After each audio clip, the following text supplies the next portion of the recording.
Hi,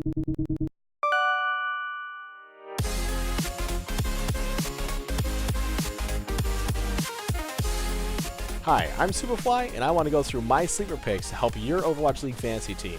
If you haven't played fantasy sports before, it's been the staple competition between fans of pro sport leagues like the NFL and the NBA, where you and your friends draft players to teams, then each week players score points based on their performances. Each week you pick the best lineup and are matched against someone else in your league, with the team that scores the most points taking the win. I'm going off the system used by highnoon.gg, who will be back with another updated version of Fantasy in February. For reference, their scoring is, for every 1,000 damage a player deals, they earn 1 point, for every 1,000 healing a player deals, they get 1 point, and every elimination is a half point. So if a player finishes the map with 11,000 healing, 9,000 damage, and 16 eliminations, they score 28 points for the map. So the people that draft the best consistent talent have the best chance at winning. Drafts can get competitive, and S-tier players are snatched up quick. So here's who's hot and who's not to give you the competitive edge this season. Coldest, Hangzhou Spark. Coldest has been grinding the Chinese Tier 2 scene for a while now. He's considered to be one of the best Chinese flex supports and one of the best flex supports outside the league prior to his signing. I would anticipate seeing him start over Bebe, so he'll have guaranteed minutes on the Spark. With the High Noon fantasy system, flex supports rack in tons of points. While everyone is picking the likes of Jonak and Violet first, look to move Coldest to the top of your draft list. Roar, Washington Justice. If you find yourself scrambling to round out your tank roster, don't use a pick on Roar. He's not bad. In fact, he'll settle in the middle of the pack of main tanks in the league. He float around rank 10 to 11 while on Gladiators alongside other starting tanks in the league. However, he may be sharing time with Lulsish. Elivote is the only flex tank contracted to the Justice so far this season, so head coach John Galt might be experimenting with which tank pairing looks better. You may be better off looking for a tank of similar production with better guaranteed minutes, such as Fate, Rio, or Muma. Lijiagan, Shanghai Dragons. If you've heard anything about how strong of a team Runaway was last year, you may be interested in hearing that Lijiagan was potentially the best player on that roster. He has an aggressive style Lucio comparable to Slime and Funny Astro, which could rack up big points for your team. No matter the meta, this is a guy that should be high up on your draft board. EQO, Philadelphia Fusion. For EQO, it looks like it may have been the beginning of the decline for him last season.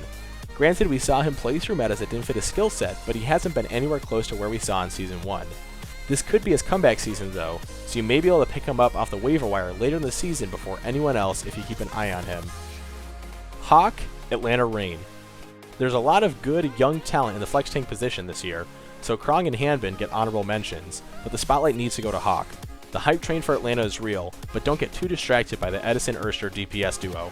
Hawk looked great on Atlanta Academy, and if he takes the stage with Gator, he'll show how great of a player he really is. Gargoyle, Florida Mayhem.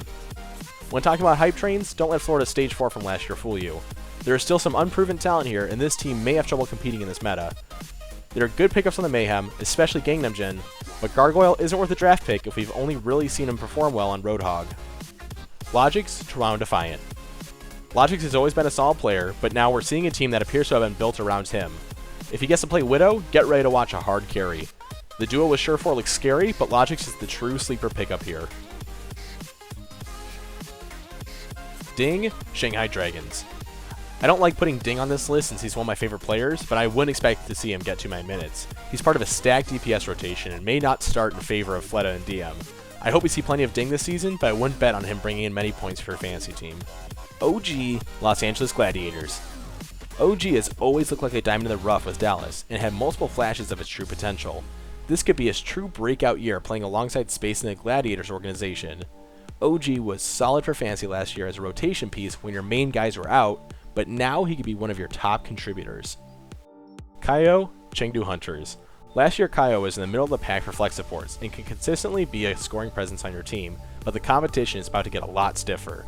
With new additions to the league like Coldest and Alarm, your picks may be better spent elsewhere. Gerry, Boston Uprising. Shock your friends by picking Gerry in the draft. Gerry who? If you haven't seen much or any of him, this guy is good. He'll be proof that Huck is really that good at scouting. The duo with Color Hex will be fun to watch this year, but not as fun as watching your friend's face as you're dunking on his all-star team with Gerry.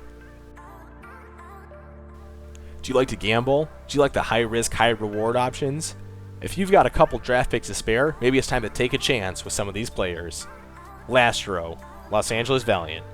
Lastro was one of my favorite players in North American Contenders when he was on Skyfox's, and I was waiting to see which Overwatch League team would pick him up. While everyone is ripping on Valiant's new roster, Lastro has an opportunity to show what he's worth.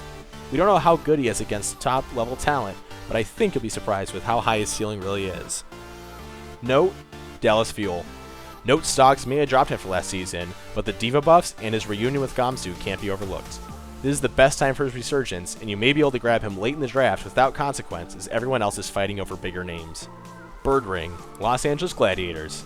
Imagine saying 2 years ago that you'd be taking a chance with Bird Ring. This guy is showing all the signs of wash, but DP and the Gladiators have decided to give him another chance with what looks like guaranteed minutes. This may be it for Bird Ring. Either he frags out or he really is washed. This pickup is the definition of a gamble. And that's my Fantasy League Sky report. See anything you did or didn't agree with? Let me know in the comments. Feel free to tweet at me or follow my Twitch, and let me know who you're planning on drafting. And outro.